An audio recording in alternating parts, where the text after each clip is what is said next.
إن الذين قالوا ربنا الله ثم استقاموا تتنزل عليهم الملائكة ألا تخافوا ولا تحزنوا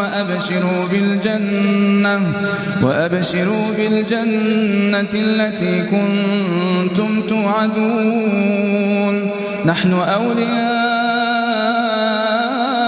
في الحياة الدنيا وفي الآخرة ولكم فيها ما تشتهي أنفسكم ولكم فيها ما تدعون نزلا من غفور رحيم ومن أحسن قولا ممن دعا إلى الله وعمل صالحا وقال إنني من المسلمين ولا تستوي الحسنة ولا السيئة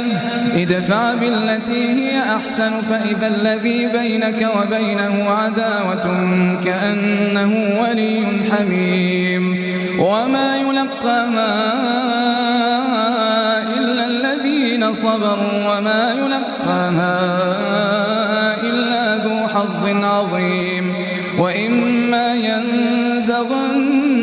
من الشيطان نزغ فاستعذ بالله إنه هو السميع العليم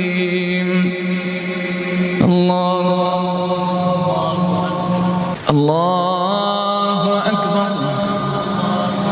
الحمد لله رب العالمين الرحمن الرحيم ملك يوم الدين إياك نعبد وإياك نستعين